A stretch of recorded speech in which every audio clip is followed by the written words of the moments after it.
Major League Baseball opening day, love it. I love Major League Baseball. Like, there's the NFL, and we separate that. But my favorite sport on a day-to-day basis by far is Major League Baseball. So, Craig, we wait all winter long. Hot stove, spring training, WBC, opening day is here. And I want to ask you this question first. Do you like the standalone game before the unofficial official opening day the next day? I do like it. I think probably I've been here long enough at SportsGrid. I'm more of like a half full guy than a half empty. I know the half empty sort of sells on TV. I'm more of a half full guy, though. It's just true. And I went in very optimistic to opening night, to Netflix and everything else, and thinking I can't wait to watch it. I came away very underwhelmed. I will say this. I have to say that. I just did not love the broadcast by Netflix at all. And all the reporting, Donnie, says exactly the way I felt too. Like, I just felt like it was just a 3-hour commercial thrown in with some baseball there. So I love it. I hope they continue it. And I think it does like get people a little fired up. I used to love the Sunday night opener, Donnie, and then the Monday opening day. I always thought that was cool too. So yes, I am good with it, but they got to clean that up, I think, for next year. I was not impressed with the opening night broadcast. I don't mind it. And again, I'm on sort of the opposite as you, Craig. Like, if the first thing I get to rip on something, I'll rip it. I love baseball, but I do like the production value that can be into it. But also, like, if it was the Dodgers, I think it'd be a little bit more meaningful. Like the NFL, again, as we talked about to open up the show, I just like opening night. Let's show the championships. The NBA does it as well. I think it's fantastic stuff. So I'm not so traditional. It's like, oh, no, everybody starts, and I want the Reds game to be first with their parade, and away you go. Opening night here, get all those eyeballs there. I just would like a little bit better broadcast as well. I don't mind it at all. But understand this, Craig. In 50, 60, or 100 years, probably every single team in Major League Baseball, yes, I know, Wrigley Field and, Fenway Park, you don't ever see them go by the wayside. You have it down there in Miami, Craig, the retractable roof. Why? Because if it's nice out, you open it up. If it's bad weather, you close it. But you know what? You get baseball every single day. There are no excuses at that point here. I get so excited, Craig. Major League Baseball, opening day, Philadelphia Phillies, pick up the win. Awesome. Can't wait till tomorrow. Oh, no. Rain delay / cold weather temperature, delay it till the next day comes into it here. I understand why that happens, but baseball was interesting this year, wasn't it, though? Wednesday, Thursday, Friday, Saturday, Sunday, but not everybody plays each day, and Sunday, half Major League Baseball is probably off. Do you like that sort of that staggered start in a way? Yeah, I mean, look, I would I prefer. I think for me, look, I really don't care one way or the other, but I will say this: the strangest thing, I will give you this, Donnie, was looking at the schedule, seeing opening night, cool. Thursday afternoon, I always loved the Reds being on during the day, but that's fine. If they want to change it up, it was Mets Pirates, cool. The strangest thing to me was that Thursday, half of the teams get opening day. Friday, the other half get opening day, but nobody playing during the day on Friday. Yeah. To me, that to me was the one that was like, wait a second here. We're 2 days into the season and nobody's playing opening day during the day. But Donnie, what does that tell you in the end? Think of it deeper. What does it tell you? Nope. They think that they make more money and get better ratings when the games are on, when people can watch them. And they get more people in the stands when people could go. Not every kid is on spring break, Donnie. People do have to work. And I think that as life has changed for people, they prioritize different things. And for old school people like us, maybe it is a priority to take the day off of work and take your kid. Are millennials, are new school people like that? Or do they just say, I'll pull up my phone, I'll watch it at work? I think that's what it is. I think they want more eyeballs on the games, more people in the seats. When are you going to get that? I'll use Miami as an excuse. When do you think more people would go to Miami to a game, Donnie? Would it be Wednesday, Thursday, or Friday afternoon? The Marlins had the latest opening day of any team in baseball, Friday night at 7:00.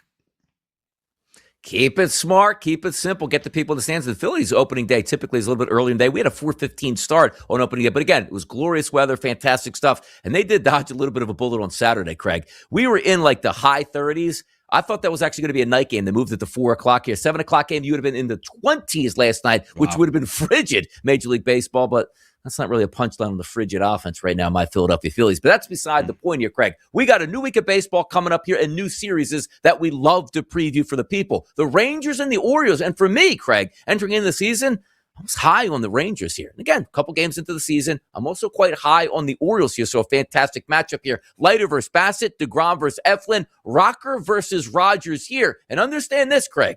East Coast temperatures typically in late March, very cold. Not going to be the case to start this week in the Northeast. Close to 80 degrees Monday, Tuesday, and Wednesday here. We might get some home runs flying out of the ballpark. Yeah, we could. This is a great matchup offensively here. A lot of big players on both sides here. And remember, what you're seeing now for the Monday, Tuesday, for some teams, not all, is the 4 or 5 starters, or at the very least the 5 starters for some of these teams as well. So, for Baltimore, they had too much pitching, which is shocking going into the season. They even optioned Dean Kramer, who was one of their better starters, to the minor leagues, which was very surprising here. But they signed Eflin, they signed Bassett, they finally made that commitment to the pitching. And so we'll get to see him on Monday and Tuesday. But obviously the main course here is seeing Jacob deGrom on the mound. And he is scheduled right now to go Tuesday for Texas after being scratched with the neck issue. Naturally, deGrom, when he's on the mound, one of the best pitchers in baseball. He just hasn't been on the mound the last decade or so as much as he would have liked to. But he's a critical piece to that team. A lot more, opening day is still going on. Remember, it may not be opening day, Donnie, but it is the home opener for a lot of teams too going into next week. Exactly. And understand this too in that Rangers-Orioles series because, I like to bet typically team totals to the over. Like, hey, you got to slow play the first part of the season. Why? Because the Aces are on the mound for games 1 and games 2. And as Craig pointed out, now you're down to the 4th and 5th starters. But I'll tell you what's interesting here. A couple years ago, if you would have said like, hey, 2 guys healthy, Leiter and Rocker on your staff, like you might have 2 of the best young power pitchers in baseball. Craig, what are the expectations for you this year for the Rangers and Kumar Rocker? Last year, 5.74 ERA, whip was a little bit high, 4-5 record here. Can we get something out of Kumar Rocker where, remember when the Mets drafted, like, hey, we think he's going to be talented, but we don't know if he's going to be healthy enough to stay talented? Yes, it's still too hard to say here, even with Leiter, too hard to say. But the Rangers do have a very, back-end young staff here, as you could see. Look, Texas sort of, I think, felt like they're a team that after they won the World Series, Donnie, which was, honestly a little bit lucky, a little bit surprising. I still feel like they felt they should have been better than what they were. So exit Bruce Bochy, in comes Skip Schumacher, more of a, hey, day-to-day kind of guy, like not laid back. Like, we got to win today. Every game, it's 7th inning, and we're bringing in the closer, and that worked for Skip in Miami that first year. They went to the playoffs too. So I would expect more energy there. Defensively could be a position, a space that they're challenged a little bit, Donnie. We saw that over the weekend too. Jake Berger dropping a couple of foul balls there, kind of wild games that the Rangers played. Not sure how great their defense is going to be. But I don't know that I'm necessarily bullish on Texas, but they should be better than they were last year. I think there's no doubt. Pirates and the Reds here. It's a shame that we're not going to get Hunter Green in this series because you got some young flamethrowers here. You got Burns on one side, and then, of course, you're going to have Chandler and Skeens back-to-back for the Pittsburgh Pirates here. 2 young, talented teams here teeing it up here early in the season, Craig. Yeah, and Burns is the guy to circle, obviously, on Monday because this is one of the most talented young pitchers in baseball. Chandler, certainly has a big ego, and he's got a big fastball, but do I know how he's going to pitch? No, I have no idea because we really haven't seen that much of him at the big league level. And then all eyes will be obviously on Paul Skeens on Wednesday to see if he bounces back. Not the best scenario here facing off against a really, really good Reds team, but I would say that he will get back to who he was. Yeah, I looked at Paul Skeens last year. So many of those games that, like, hey, 1 earned run, no earned runs, finish the ERA around a 2 or less at this point. And they say, hey, what's Paul's ERA this year? Oh, yeah, it's 67.5. That'll drop, certainly. No doubt about it. Donnie Rightside and Craig Mish here having some fun. We'll be right back talking more Major League Baseball.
Athletics and the Braves are going to kick off a series here, the second series for each team to start the Major League Baseball season. One thing I love about the A's, Craig, is the fact that they play in Sacramento, and that is a launch pad, and it's fun to watch, but they're not going to be back there just in time yet. How about the Braves, though? Last year, Craig, through no fault of their own, like to say that. High expectations coming in. Roster looked fantastic. Did everybody in that lineup get injured? Now, granted, to start the season, some of those pitchers are still injured, and they're going to go with Elder, Suarez, and Sale here, as Chris Sale obviously being that linchpin to that roster, Cy Young Award winner here, and also gets that extension for next year, close to $30 million. Savali, Lopez, and Severino, as we said here for the A's. I like the A's. They'll be fun. I don't know if they can make a playoff push, but I'm more interested in how the Atlanta Braves, Craig, start this season. Yeah, I would tell you, Donnie, that I did not have Dominic Smith hitting a walk-off on Saturday on my bingo card for opening That's great. weekend for the Atlanta Braves. Yeah, like that was why I thought Dominic Smith was not going to play anymore after last season, let alone hit a walk-off for him. So good moment for him this weekend. And look, the Braves, Donnie, there's no question that they have focused on getting off to a better start this year. You can lose the season in April. They were so far behind to start after that tough start. The Braves, if you look at their run differential last year, it was actually okay. They looked like a playoff team. But, man, I mean, I don't know what to equate that. It's like an NFL team maybe going 0-2 or 0-3. I don't even know what it would be, but I thought the Braves were derailed early last year. You mentioned the injuries. Not a great scenario going into the season this year with injuries for them as well. So their starters, Elder, Suarez, have to go. Sale, of course, will be in the rotation. So for the A's, it's Tuesday. That's the kid Tuesday. It's Jacob Lopez who's going to pitch for them, and maybe the best pitcher in their rotation.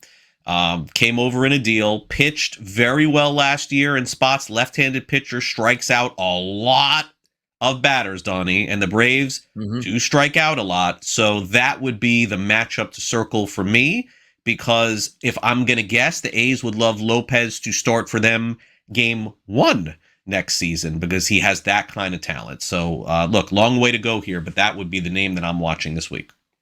Severino certainly will throw a party anytime he's not pitching in Sacramento, and certainly that won't be the case here when they line up against the A. Look at that, the A versus the A. Tight little logos there as we watch that. Take a look at the Angels and the Cubs get kicked off this weekend. Once again, second series for each one of these ball clubs. The interesting part about the Angels, couple wins in their first couple games. Mike Trout maybe resurging, a couple home runs there. TBD listed as their starter Monday, but Soriano and Kikuchi after that for the Angels. Then for the Cubbies, Cabrera, Tyone, and Boyd. Boyd got roughed up a little bit in his first outing here, making his second start. They're hoping for much better, but the Angels, little momentum to start to the season for them. How about that? Yeah, Angels just hoping for one win in their first 10 probably, and they got they got more than that. So, I mean, look, it's a really nice story to see Mike Trout get off to a decent start, but look, we're all still going to question, kind of like DeGrom at this stage of his career. Is he going to be able to stay on the field the entire season? But really strong start defensively, good start for him back playing center field as well, going deep. And of course, the second that he retires, 5 years from then, he'll be in the Hall of Fame. So he'll get a chance to play against the Cubs. So what is the Cubs key matchup? You alluded to one of them. Boyd was roughed up on opening day. Yeah. Like you talk about roughed up, and you don't need to worry about looking at O'Neal Cruz dropping balls. Like Boyd was getting hit hard on opening day, so we'll look toward that matchup on Wednesday. But naturally, from a pitching perspective for the Cubs this season, it's that guy going tomorrow. It's Edward Cabrera. Look, you gave up Owen Casey, and Owen Casey looks good for Miami here early on. That's a major prospect that they just said, all right, out the door. Also, remember this, Donnie, Edward Cabrera is not in his first year in the big leagues here. He's going to get paid in a couple of years, too, if he's healthy. So he's approaching the end of his arbitration years. This is the kind of deal where you're Jed Hoyer, you make a trade, we're going to evaluate this one. And Edward Cabrera, so strong from Miami down the stretch last year. He'll make his first start Monday. From my perspective, of course, that's the guy that I'm keeping an eye on this week. Craig, let me ask you a couple questions about the Angels here, because you had maybe the most talented player that we've seen come along the last 50 or 100 years walk across town, and he didn't get anything for him. Like, hey, let's rebuild our system with a couple five-tool players and get after it. Let me ask you on Mike Trout. If he is healthy by the deadline, and Trout's one of those guys who is not in the press, he's not saying, like, boy, it'd be great to play for a contender, I'm just wallowing away. He seems content. Do you think there's a chance if Trout is healthy by the deadline? We have these talks all the time that he gets moved, or is it just up to Mike Trout and says, I just like playing for, out here in Anaheim, and I'm fine with finishing my career here regardless? Yeah, so it's hard for me to answer that question because, as you just mentioned, and I could just tell you how the industry views it. Okay, Yeah. The industry views the non-trade of Ohtani as one of the biggest blunders in the history of the franchise of the Angels. That's the way that they view it, because whatever they would have gotten, Donnie, you see players at Ohtani's. Well, I guess that's not fair to say. Close to Ohtani's level, Donnie, a rental for 4 months, traded for players that completely change a franchise. Yeah. They didn't do anything and just held on to the guy. And so the same questions, Donnie, could have been asked of Trout 2 years ago or last year. And it's going to be asked again this year, too. The Angels, Donnie, in the industry are not viewed as a sharp team, man. I mean, I just hate to say it. It's just what's going on here. So for me to say, what are the Angels doing is a fair assessment because I don't know. So I can't answer that question, Donnie. Yes, a traditional organization that has a clue that doesn't sign these strange one-year deals like the Angels have done in the past. They trade that guy, but this team does not. Maybe it's the ownership, GM. I don't know how to answer your question, Donnie. It stinks to not be able to answer a question for you, but it's one of the very few Major League Baseball franchises where you feel like every offseason you go, what did they do exactly? And here we'll probably be there again in July. For so many years, just looking to try to revamp that pitching staff to the minor league levels. It just hasn't come to fruition. Yeah, they've had some controversies in the past. They've lost some players due to some odd ways, to say the least. But the one thing that's always been there is the superstars in that lineup were phenomenal. You say, like, oh, they probably put a couple World Series runs together. In 20 years, when we look back at the Angels and say, how did they not at least get a few playoff runs and having the most talented players maybe in the history of the game? And it just didn't work out. It's a shame that happened here. But we're going to move along and take a look at more series here coming up early week next week and see if we can put some of these things together. Mets, Cardinals, Red Sox versus the Astros, Giants and the Padres, and much more on Pro Baseball Today.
Expectations versus maybe not so high expectations. That's what we're going to get early in this week coming up between the Mets and the Cardinals. Mets open up with a couple wins opening day, a lot of fun, extra innings on a Saturday. and they're going to line up against the Cardinals, who actually have a good, decent record as well after a few wins to open up their season. Expected pitching matchups here for us, Craig.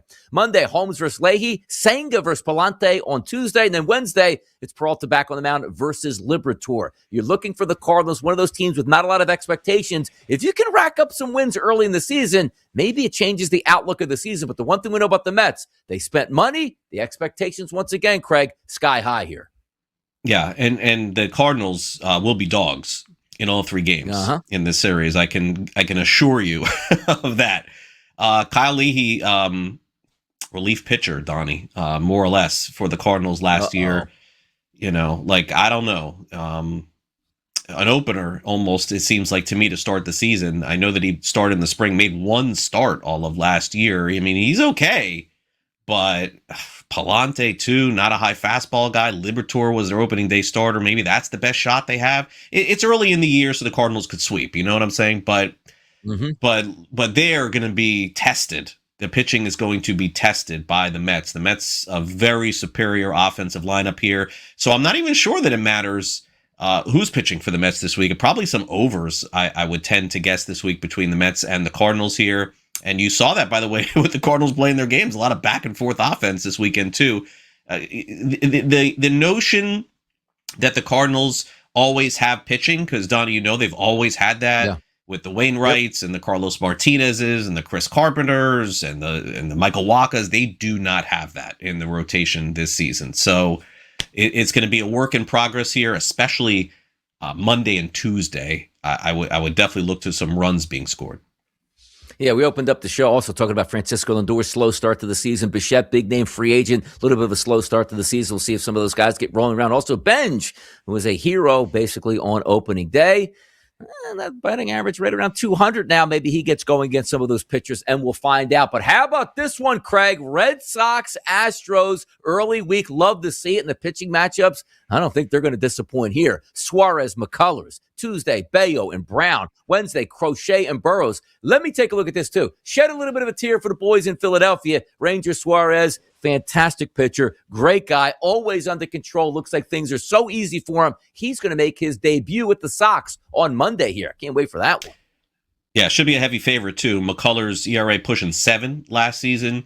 Better in the spring, but I don't think we have a clue as to what McCullers is going to look like. Once upon a time, one of the best pitching prospects in baseball, helped them with a World Series. Long way from that. Hunter Brown certainly should be better next time around. And then you have the ace going on Wednesday, Crochet against Burrows. Burrows more of a 5-inning guy. I'm not really bullish on Houston, Donnie, to be honest with you, this year. You know, like I think time is up. You know, like I think that they had that run with so many great players. They've lost so many great players, but it's like back to counting on Carlos Correa and Jose Altuve, you know, like in their 30s, like 10 years later. So Houston's one of those teams to watch early on in the season, potentially for me to fade. No more spider tack, Craig. No more banging on trash cans. Maybe that wears down a Major League Baseball season at this point right now. But I'm looking forward to the Red Sox. I have high hopes for them this season. We'll see if those pitchers can certainly put on a display in this one. The San Francisco Giants, Craig. Not a great start to the season here. Lost all 3 games against the New York Yankees. It's early. It's a schedule of 162. It's not life or death at this point, but they do have a new manager here. You want to get off the schneid. They're going to take on a rival here, and that's the Padres. Monday, Ralph versus Buehler, Webb versus Marquez on Tuesday, and Hauser versus Pivetta on Wednesday. The Giants in desperate need, Craig, of a win here. Yeah, I mean, you said it. I think it's fair. Like, you're putting some pressure, Donnie, on the Giants. I think it's deserved, man. Like, I do. Like, I don't think that you can have that weekend and not win some games here. I guess, look, the matchup is tough playing against the Padres, but Donnie, the pitching for the Padres is not nearly what it was in the past, you know? Like, Walker Buehler, unclear. Marquez, unclear. Pivetta, maybe. But it's not like between Roop and Hauser, the Giants are throwing anybody crazy out there. So look at that Tuesday game with Webb. Like, if they lose again Monday, that Tuesday may be like the Alamo game for them. But yeah, definitely you're accurate, Donnie. When you get swept opening day at home, there's some pressure now to win this early into the season. It's on the Giants. No doubt about it. And also, take a look at that Padres team. Like, we were starting to turn the corner with the Padres. Like, you know what? Padres are back in it. Padres going to spend money. Padres a good young team. I'm not saying I like their 1 through 9. I really do. But when they looked at what the Dodgers then turned to do, like, you know what? we tried our best here to spend a lot of money, and that's what the pitching staff's going to look like. Now, German Marquez. Boy, he's got to like pitching there on San Diego as opposed to pitching in Colorado, no doubt about it. The Yankees-Mariners playoff preview coming up next.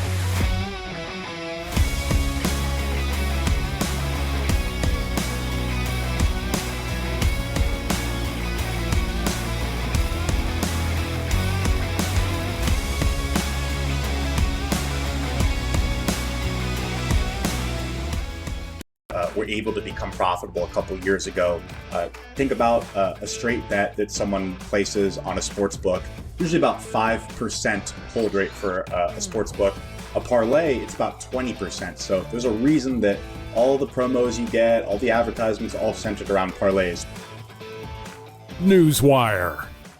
Only on SportsGrid. So why is this? The bigger question, Kevin, that we should be asking is, why is this happening now? This could have happened last week. Could have happened the week before. It is goodwill season, Kevin. It is goodwill season. We want to make sure the fans are buying those tickets. We are committed to opening day. I like that. We are committed to spending them. I mean, look, it is what it is. Like, this is what you do to fire up the fan base. Game time decisions. Only on SportsGrid. What does the deal look like? That's where it changes. It all changes at that point in time because you've got them where you want them early or at some point, even late. And you're making a decision based on opportunity, based on staffing, based on program. And then all of a sudden can you just call my agent to get this deal done? And when you think you have a deal done, you don't have the deal done anymore. Outspoken with Dan Cilio. Only on SportsGrid. First listed here at 44%. Scotty Scheffler, Rory McIlroy, and Bryson DeChambeau combined tie at 32%. And Yannick Sinner down there at 30%. So where do we do? How about that? Who will win more? Yeah. So combined effort. Combined effort. Yeah. Combined effort. I don't know. I like it. Scheffler going to have to get it going here. Prediction Markets Edge. Only on SportsGrid.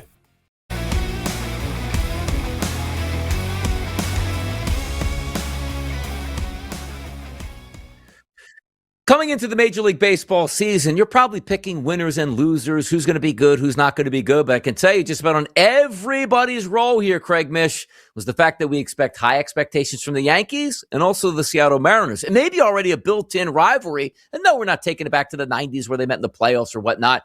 How about just an MVPs, Cal Raleigh and Aaron Judge? We got a 3-game set coming up here, and we told you, the Yankees fresh off of already being on the West Coast and sweeping through the San Francisco Giants.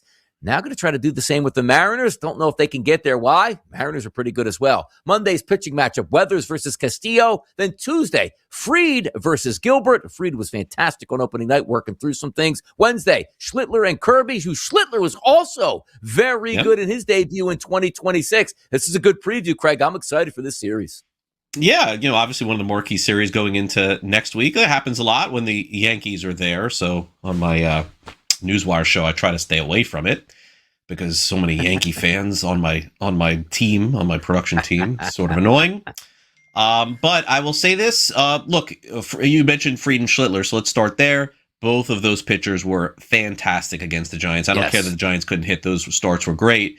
But you are getting some horses here from Seattle on the other side, Monday, Tuesday, Wednesday. The Yankees acquired Ryan Weathers from the Marlins in the offseason. Weathers made his first spring start, Donnie, you may remember, throwing almost 100, and everyone said that the Yankees ripped off the Marlins. What are the Marlins doing? What a trade. And then Weathers proceeded to get destroyed in every start the rest of the spring. So what do we really know here? Weathers is going to strike out a lot of Seattle batters, but is he going to get deep into the game? That will be the question because he is the back end of the Yankees rotation. I don't think that they're expecting that. 5-6 innings, maybe maximum, maybe even 4, by the way, against Seattle. But there's no doubt strikeouts are going to be piling in this weekend next week between the Yankees and Mariners. Look at those 6 pitchers. They're all high strikeout performers. Absolutely. Should be a fantastic series, and also one of those early previews in the month of March. And I guess one of those games would take place in April, technically, at this point. Long way to go before we get to September, October, and November baseball, which would be the World Series. Perfect segue here, Craig, to take a look at some predictive market access here. And by the way, if you're not paying attention, SportsGrid Network, we do it up Monday through Friday. The early line, separate segment there, Prediction Markets Edge, fantastic show. Make sure you catch it out. Before I ask you, Craig, about whether or not we are going to have a CBA that will be decided by December 1st of 2026, can you illuminate and let the people know out here, what structures are we worried about and what are we looking to get after, and why could we have an issue with the CBA next year?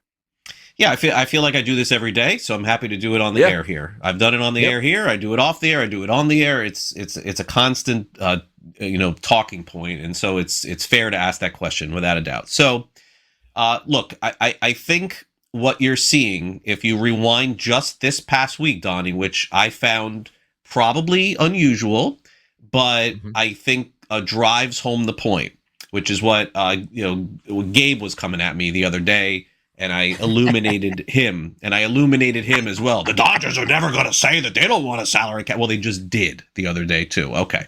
So here's the deal. Mark Walter, you saw this, Don. He came out and said it wouldn't be bad if there was parity. Why did he say that? Does he necessarily believe that, Donnie?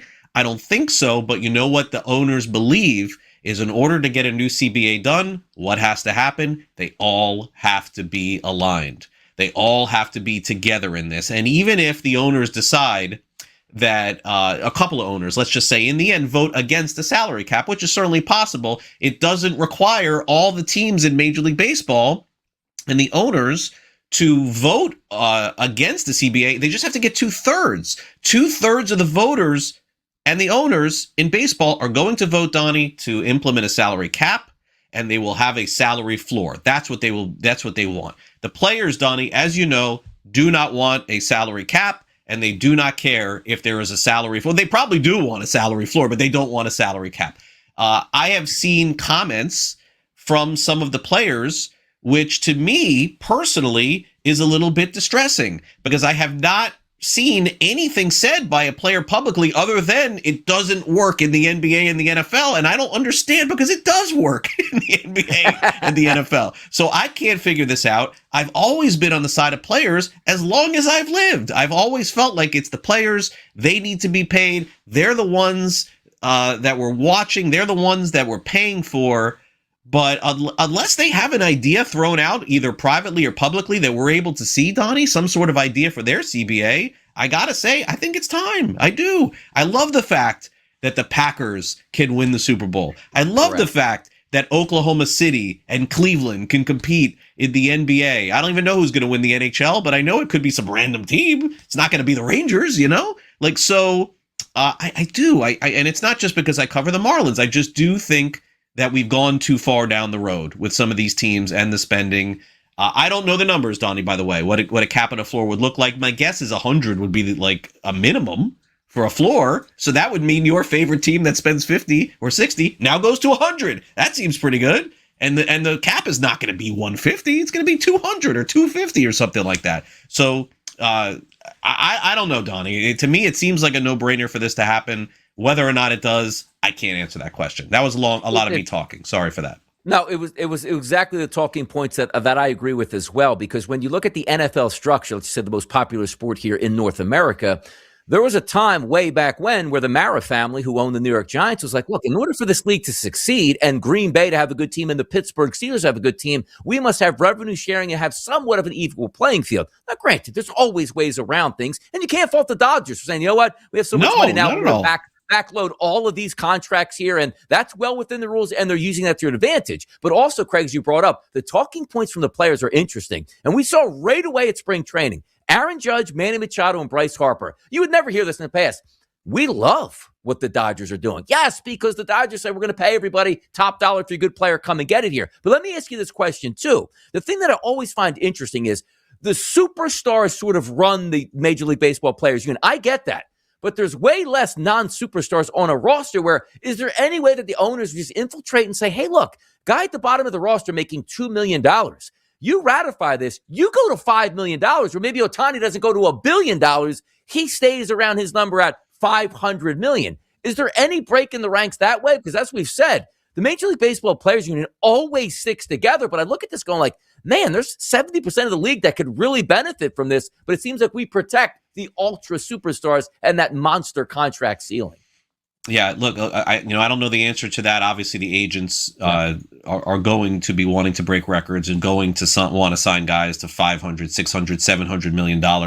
But Donnie, the other part of this that Major League Baseball, at least the owners, I think, recognize this. I'm guessing is the fact that the interest level for the NFL and the NBA during the time that free agency begins is far superior to Major League Baseball, and you're going to have. And I don't want to throw Cleveland under the bus, but you're going to have the Guardians, if this goes through, Donnie, on day one, sign somebody to like $70 million on day one, as opposed to nobody for 5 months because they have to, right? Like, and that's what, like, to me, and I hate to crap on the NBA. I don't think people watch the NBA. I don't.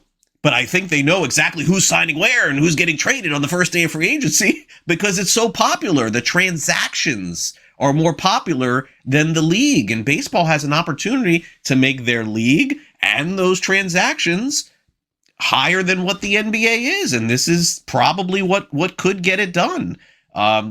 Players will get signed by small market teams and get big contracts when the free agency period opens at midnight because they're gonna have to get to a floor with the new CBA.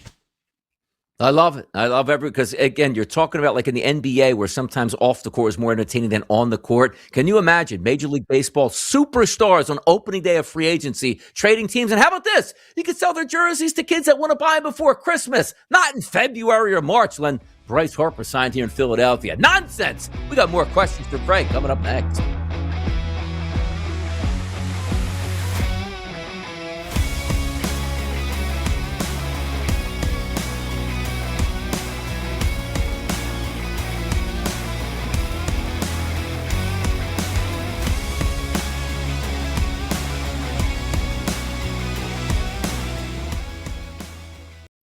No matter what. No matter what. I don't right. care what channel it's on. I don't care the network. I don't care where the course is as long as it's outside. And if Tiger Woods is playing golf, you have my unadulterated loyalty. I'm watching every minute of that golf coverage because I know he's the only guy I'm going to see. The Craig Carton Show. Only on SportsGrid. Last year, this is kind of where Kalshi got on the radar, I think. They started with the Super Bowl last year, right, where they started taking a little bit of betting on the Super Bowl. But March Madness is where it took off. And over the course of the entire men's and women's tournaments last year, they took about $500 billion in trades. This year, first weekend, Thursday through Sunday, they're already past $1 billion traded. Newswire. Only on SportsGrid. Whatever the gap people believe is between the Dodgers and the Mets, I think that's the gap between the Mets and then the third team. I think the Mets are comfortably the second best team in this league. The Phillies are a much older baseball team with an injured Zach Wheeler. The Braves' entire rotation is either injured or injury prone. Maybe you love this Cubs team. Game time decisions. Only on SportsGrid. I do believe there are causes for players to become basketball drunk. Thursday, Friday, you're sitting around a hotel and all you're doing is watching ball. And then you go out on the floor and you're a little bit groggy. Yeah, because all you've done is just, you've laid in that hotel bed and watched game after game after game. And you get caught up in the emotion. Like everybody in the country was. Outspoken with Dan Cilio. Only on SportsGrid.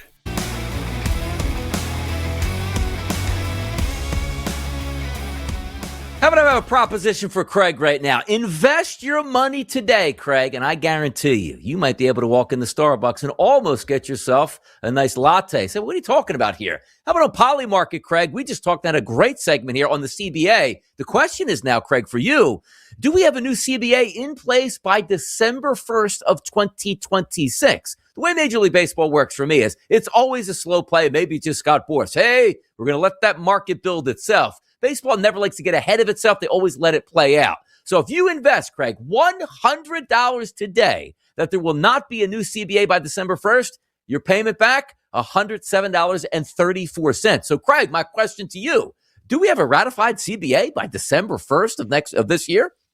Well, remember, they're not going to start negotiating in November, Donnie. Like, that's the biggest misnomer. Like, they're doing it now, and that's going to be the story of the season on the side. But I'm going to say no. I'm going to guess no, that there will not be something by December. I am optimistic in thinking that there will be a season next year. I am not optimistic in thinking that there will be something done this year during the calendar year. But I do believe that this will go against the grain, and I think that we will have a baseball season next year. But I can't say December 1st. I can't do it. I hope we do, Craig, just for my sanity, because I love the start of baseball season, carries me right through to the NFL. It's a lot of great times, but I got to be honest. I don't think we get a CBA by the 1st, and I have a feeling, Craig, that we might have one of those COVID sprint seasons here where we have a season, but we don't start on time. Expanded playoffs. By the way, Marlins were in the playoffs that year as well. I think the Phillies missed out in COVID. I like to bang on my team, every team, but I think we might have more of an option for that, which then leads us into, let's talk about some of these teams who will be playing this year, Craig, with not high expectations, and that's those Colorado Rockies. Did you know, Craig, on the Kalshi Marketplace, pro baseball's worst record by a landslide at a 55% chance are those Rockies? How about that? Yeah, it should be. I think the thing. Well, now I've seen the Rockies now play, so yes, they're the worst team in baseball, and it's probably not close. But I would say this, Donnie, in the Rockies' worst seasons, when you go back and look at their worst seasons, they always play well at home, even when they stink.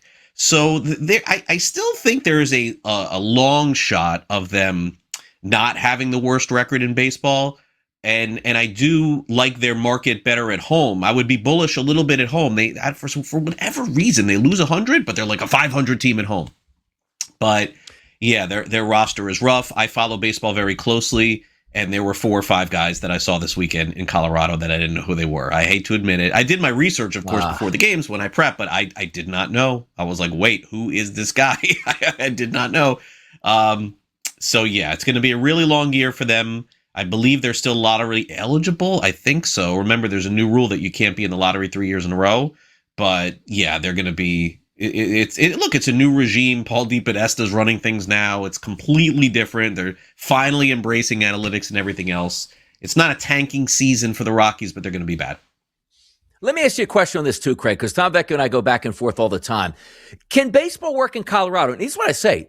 I've never been there. Say it's a wonderful ballpark to watch a game at. They have fan support. It's a big market. But just that high above sea level, when you're trying to attract free agents, hitters, yeah, they'll love to come there. But can you get top flight pitchers here that are free agents, Craig, that actually want to go to Colorado? Because if we're talking about legacy means a lot. Hey, I can finish my career with a 2.95 ERA, print my stamp there and go into Cooperstown, right. Or I can go there, take a lot of money, and instead of a 2.95, I have a 4.25 here. Like, does it work in Colorado? I mean, Mike Hampton many years ago, remember that name? He was the one that broke the mold, and he took the money. They've had Ubaldo Jimenez, had one great half a season, made the All-Star team. It's going to be very hard, Donnie. They're going to have to draft and develop and figure that out. Will guys take the money now? Probably not. With a new collective bargaining agreement, I think that they would be forced to, maybe in some way. Yeah. So they've tried, and they've tried a lot of different pitching coordinators and people, right, like humans, to try and get this fixed. I don't know that they'll ever get there, but I will say this: they have gotten to a World Series, remember, in the last, I believe, 20 or 25 years, and they have made the playoffs a couple of times with those guys, the Bombers, right? What street? Bombers? I don't remember what street it is in Denver. I forget. But they had Andres Galarraga and Dante Bichette, and then they had Matt Holliday for a while with Todd Helton. So I would say that the franchise is not in bad space, Donnie. They get 25,000 people every game, win or lose there, no matter what. Great family town, too. But as far as fixing the pitching, if that's what you're asking me, it hasn't been fixed yet since 1993. It's been a while, too. Like, I remember, again, bringing back my Phillies days. What was it, back in 07, where they came to town and put it on the Phillies in the wild card. And the Phillies eventually got a World Series in 08. Blake but Street. Francis Blake was Street on the mound. Bombers. Lake Street Bombers? Blake Street. There you go. They used to hammer around. Boy, Holiday was an absolute monster out there. Craig, longest regular season win streak, which we probably won't be factoring in the Rockies for doing that. But it seems like we had a little bit of a cheat sheet here. Why? Well, the Dodgers already got a 3-game win streak. The Yankees already got a 3-game win streak. The Dodgers, by the way, Craig, a 29% chance as a favorite to have the longest win streak in Major League Baseball this year. A $100 investment pays back $345. Now, a lot of variance goes into this, but you do have a couple 3-0 starts here, Craig. You do. You also have the Moneyball movie. Remember when the A's won all those games in a row, too? Like, yeah, I mean, this is not something that I would back the Dodgers on. It could be Cleveland. It could be Minnesota. You know, I mean, a team just gets hot over the course of the season and wins themselves 15, 16 games. So, for me, I'd go against LA and I'd go against New York. I try to pick somebody deeper. Exactly. Take that value and also understand that some of those predictive markets, Craig, have some fun with. You don't have to win this. Like, if you have a team that got out to a 9-game win streak, and let's just say you pick the Washington Nationals, you can cash that contract out right away and just cash that ticket. Don't even wait till the end of the season because it's going to be up similar to the stock market. Here's a tough one, Craig. Correct me if I'm wrong. Did we have a no-hitter last year in Major League Baseball? I don't think we did we? I don't remember. It's a good question. Yeah, I don't think so. But how about this? I don't think we did either. But how about this? Let's ramp it up even more. Perfect game, Craig, thrown in 2026. Only an 18% chance. A $100 investment would pay back $264. Forget about the no-hitter, Craig. Who's going 9 innings and not allowing any base runners at this point?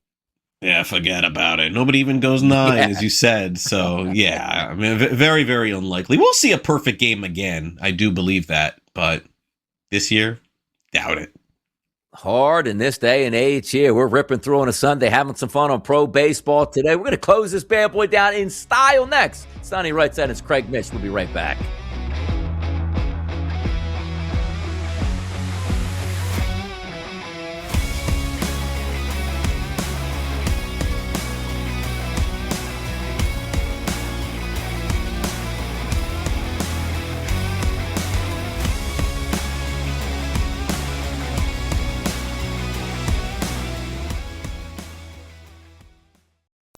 You didn't pay your tax to us as Congress. Pay that tax. We won't vote on this bill. Yeah, we saw the same kind of thing, Donnie, with the advent of fantasy football. Remember when that first started and we saw ads everywhere and all of a sudden Congress had to get, that's because they wanted their fair share. The Early Line, only on SportsGrid. Myles Garrett's getting traded, and I think the Eagles make the most sense for the trade. The Browns need a wide receiver. They do. They need as many picks as possible. The Eagles are built to win right now. So where do they pick 21? Do you have that? I believe it's 23. All right, so let's assume it's 23. You give up the 23rd overall pick. The Craig Carton Show, only on SportsGrid. He didn't get 50 home runs. He only stole 13 bases. Boy, he only pitched to a 4.15 ERA. Yeah, he's not the MVP. Like, who can steal it from him? If Ohtani plays the whole season, who can steal it from him, Tom? It has to be something so dramatic that it will bring pause to the voters to say, hey, Ohtani's great. He was a good pitcher this year. He was a really good hitter. But what this player doing, we have to take note of. Pro Baseball Today, only on SportsGrid. I think there's an opportunity down the board. I think Pete Alonso likely has some new life. And what about your boy Schwarber here? We know Come on. up at the top, he's going to have enough at-bats and enough pitches to do it. Sounds like he's got 40 to 50 home runs. I don't even think working really hard this year. Prediction Markets Edge, only on SportsGrid.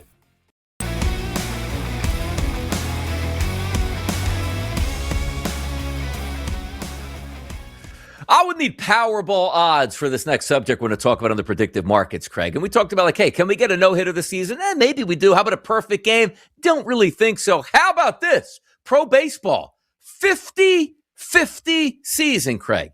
50 bombs, 50 steals. I think you would make, if you get this, maybe it is a Powerball level. But honestly, if I'm taking a look right now in the Kalshi marketplace, Craig, $100 investment gets you $715 back. That seems light. Do we get a 50-50? Is it Ozzie Albies? Is it Shohei? Who's going 50-50?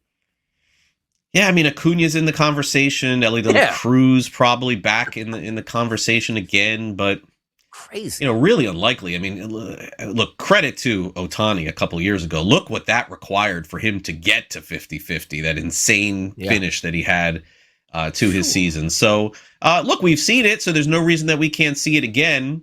I know my old buddy Jazz Chisholm Jr. Says he's always coming up with stuff. I think, did he say he's going to do 70-70 this year? Is that what he said he was going to do? Jazz, never afraid to throw out a crazy prediction, right? No. This seems very, very, very unlikely. It's interesting that Josh Naylor stole 30 bases, Donnie, last year. I don't know where that came from. That's the kind of guy. It would have to be something crazy for this to happen. But at least we did get that one a couple of years ago. If you asked me, hey, who's that guy that could do it? It would be Acuna, obviously. That would be the one that I would say. Stay healthy, see if they get that hot start, because you know as well as I do, if you're down the stretch and you're getting close, they'll put you in that leadoff spot. They'll make you steal bases. Hey, kids, swing for the fences, as long as it doesn't cost us a playoff spot here. But we talked about, to open the show here, the NL and the AL Rookies of the Year. And now that you're seeing some of these guys really produce only through a few games, they are moving the needle here, Craig. On Polymarket, the favorite right now is listed. It's actually Nolan McLean at 25%, closely by J.J. Weatherhold at 22% chance. And our guy Sal Stewart, which only has $162 in volume on my guy Sal, at 20% here, Craig. So we do get excited. We see a couple home runs right off the bat in the National League. You know what? This guy can make an edge. But is there any player that you would like to invest in early season in that rookie market space? Yeah, so the two guys I'll mention is one among the favorites, and then one on the lower part of it, which would be Sal Stewart. Without a doubt, he plays on a very good offense, on a team that's going to score a lot of runs. The Reds are going to be in it from start to finish. They may not be a 90-win team, but they're going to be an 80-win team, I believe. And Stewart is off to a great start. I do think Weatherholt long-term will be the better player and the better play. As I mentioned earlier in the show, my concern is, how interested is St. Louis investing in themselves in the summer months, June, July, August, September. And then at that point, my gosh, a rookie being the primary player on a Major League Baseball team offensively, I would be concerned with that. So to me, Stewart will be the guy. And then the bigger investment, again, playing the homer card here. Owen Casey, who was thrown into the opening day lineup against a left-handed pitcher, Donnie, on a team that likes to platoon, hit the lefty, and then again on Saturday had a good game too. Owen Casey's numbers are low. Miami is looking to pay dividends on a trade. When you trade an Edward Cabrera, you got to play that guy that you get in return. So Owen Casey, longer odds for me, would be the one predictive to make a small investment in. Yeah, and Justin Crawford of Philadelphia Phillies trading just below Sal Stewart at 19%. He's got a long leash in Philadelphia, specifically when your previous center fielder is on like an 80-game suspension. So he's going to get a long leash. We'll see what he can do in that environment. The AL, hot start already. The favorites listed in the AL Rookie of the Year market, 26% right now is McGonigal. Fire start here. Chase DeLauder, 4 bombs, and not even through the weekend yet. He's trading at 25% here. There's a lot of really good talent here, specifically in the American League, Craig. Man, this is a market I got to check back in on next week when you and I come back here, Donnie. This is the kind of market where you could hurt yourself in investing a little bit, because I would have to guess, but by the time that you and I are doing the show next Sunday, that DeLauder and McGonigal will calm down a little bit, and there'll be another name to bring up. But I will dive down deeper again, just like we did, and Murakami on the White Sox. This is a really eye-opening start for him to homer in his first couple of games out of the box here. I mean, White Sox are obviously not going to be a good team, but is it possible that those questions about Murakami that people had and he didn't get that big deal, maybe they were wrong and maybe the White Sox were right? I think all three of those names, DeLauder, McGonigal, Murakami, all in play. Yeah, it should be fun. Again, this is going to be a volatile market all the way through April. Some of these, players start to settle in, and maybe they continue to ramp up. DeLauder, 4 home runs already. Murakami, if you invest $100 there on Murakami to win the AL Rookie of the Year, that pays back $266. Fun markets that we'll be taking a look at all summer long right on Pro Baseball Today. That'll do it for this week. For Craig, Mish, and Donnie Rightside, you know what we can do? Next Sunday, having some more fun. We'll see you then. Enjoy your Major League Baseball.